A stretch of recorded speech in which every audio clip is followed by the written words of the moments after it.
C'est évidemment l'actu chaude sur les marchés, cette remontée des rendements obligataires, notamment sur le marché américain. Est-ce que c'est un nouveau choc pour les actions? On en parle avec vous, John Plassard. Bonjour John. Bonjour David. Pour la Banque Mirabeau, bon, on a ce niveau symbolique qui a été franchi plus vite que prévu. Le 10 ans américain est à 1,5%. On est même monté plus haut, hier quasiment à 1,60. Je me rappelle cette banque, je crois que c'est la banque Nomura qui disait craindre une chute des marchés si l'on cassait, si l'on tapait trop vite ce seuil. On y est, et quand on voit la clôture des marchés américains, effectivement, ça corrige sévère. Ça tient un peu mieux en Europe aujourd'hui, enfin ce matin à la mi-journée. Oui, effectivement, il y a beaucoup de banques qui ont mis ce niveau psychologique des 1,50. D'ailleurs, on en avait parlé ensemble, David, plusieurs fois. On avait dit que le premier objectif était 1,20 et après 1,50. En fait, il y a un calcul qui est assez simple, je dirais, qui a été fait de la part de ces banques. Elles estiment qu'à partir de 1,50, le rendement du 10 ans américain dépasse le rendement des dividendes du S&P 500. Qu'est-ce que ça veut dire? Ça veut dire qu'à partir de 1, le chiffre exact c'est 1,52, mais à partir de 1,52, eh bien, il vaut mieux être sur des rendements que sur des actions américaines. Donc on vend les obligations?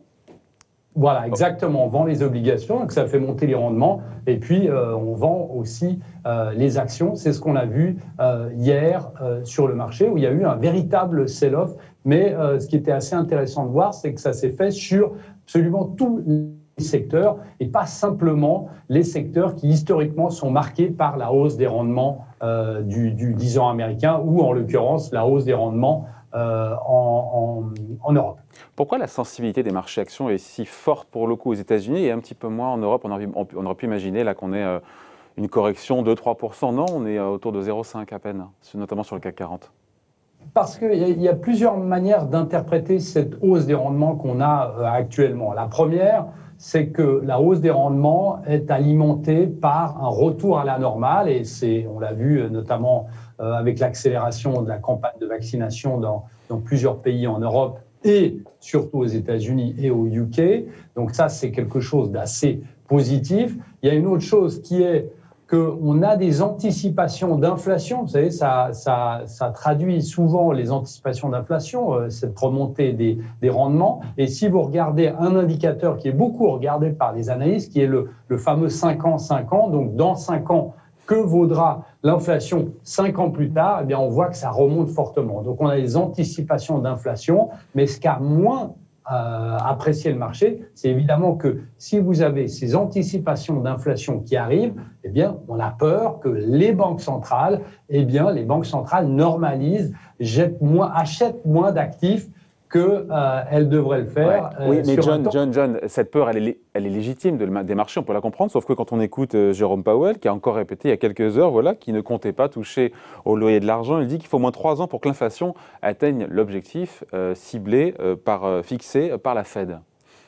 Vous avez tout à fait raison, et c'est exactement la même chose pour l'Europe, puisque ce matin, un membre de la Banque centrale européenne a dit qu'il réfléchissait même à la possibilité de mettre des taux encore plus bas qu'aujourd'hui. Donc on voit que on va pas dans la montée des taux, mais ce qui est en train de se faire, c'est que ce qu'on appelle aux États-Unis la forward guidance, c'est-à-dire essayer d'avoir la communication la plus précise pour ne pas paniquer les marchés. Mais on voit qu'aujourd'hui, il y a vraiment deux éléments. Les banques centrales qui essayent de calmer le marché, et de l'autre côté, vous avez les anticipations d'inflation qui sont très fortes. Et il ne faut pas oublier une chose, David, c'est qu'on va avoir dans le courant de l'année des effets de base, notamment sur le prix de l'énergie. Vous vous souvenez que l'année passée, le prix de l'énergie était même passé sur un contrat en territoire négatif, et sur le secteur des services, notamment les billets d'avion, des choses comme ça, qui vont monter dans la deuxième partie de l'année. Oui, mais c'est un retour à la normale, quelque part aussi. Exactement, mais si vous prenez les effets de base, on va avoir des taux d'inflation qui seront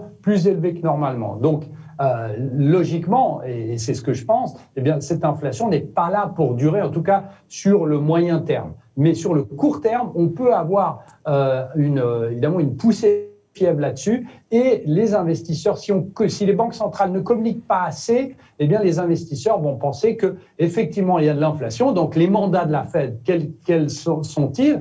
Les mandats, c'est que si vous arrivez proche des 2%, il faut remonter les taux. Alors, Jérôme Powell, et on en avait déjà parlé ensemble, l'année passée avait un peu modifié ce mandat, mais aujourd'hui, eh bien, c'est cette crainte principal que si l'inflation monte, eh bien, la banque centrale, les banques centrales, eh bien, réduisent leur aide au marché. Mais comme vous l'avez dit, David, c'est une chose très importante à noter, c'est que fondamentalement, c'est quand même assez positif. C'est-à-dire que si on anticipe que l'économie va mieux et que l'inflation renaît bas, c'est aussi quelque chose de très positif pour l'économie en général. Mais aujourd'hui, on est tellement accro à cette liquidité des banques centrales, c'est qu'on a une interrogation sur le fait de vivre sans ces aides ou avec une moins grande aide.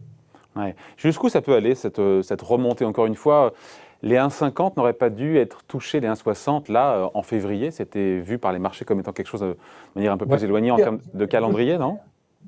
Il faut juste rappeler hier l'exagération qu'il y a eu, c'est-à-dire qu'on est passé vraiment de 1,44, 1,50, et dès qu'on a touché les 1,50, en quelques millisecondes, on est passé à 1,60. Et ça, c'est des modèles, ce qu'on appelle des modèles CTA, qui sont des modèles qui travaillent sur le momentum et aussi la tendance des marchés. C'est des algorithmes qui, tout d'un coup, ont déclenché des stops à la hausse, et c'est pour ça qu'on a eu cette poussée extrêmement violente. La deuxième chose, c'est qu'on a aussi eu, et c'est un peu plus concret, une adjudication de bons du Trésor à 7 ans qui s'est très mal passé, où il n'y avait pas beaucoup de demandes. Vous savez, chaque X jours, il y a des ventes aux enchères qui sont faites sur certaines adjudications, et c'est la même chose en Europe.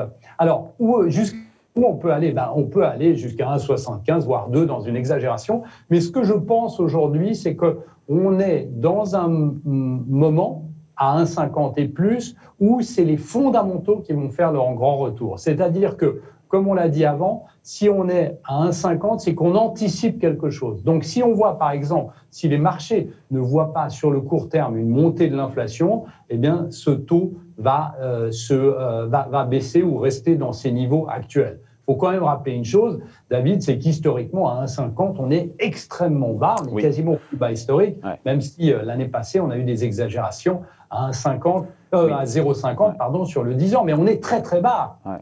Mais le risque, c'est le risque de l'emballement, pour le coup.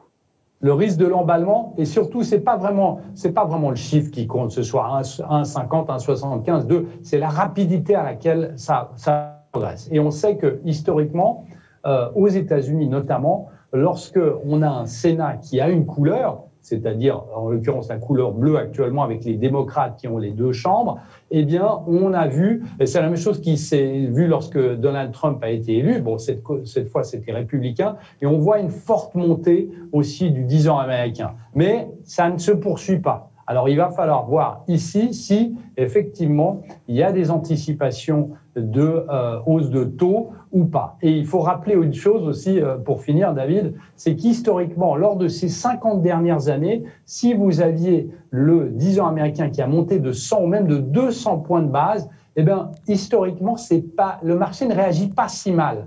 C'est-à-dire qu'on a quelques exemples, je crois que sur 50 ans, on a 4 exemples où le marché baisse de 2%. C'est plutôt lorsque l'inflation monte subitement que on a des dommages sur le marché des actions. Mais aujourd'hui, c'est des anticipations, et si on regarde les chiffres que suivent la Réserve fédérale et le panier de la ménagère pour la Banque centrale européenne, eh bien on voit qu'il n'y a pas d'inflation. Malheureusement, concrètement, ce n'est pas vrai. On sait que c'est de l'inflation cachée, mais sur leurs chiffres, il n'y a pas d'inflation. Voilà, merci beaucoup. Explication signée John Plassard pour la Banque Mirabeau. Merci John, bonne journée. Merci David.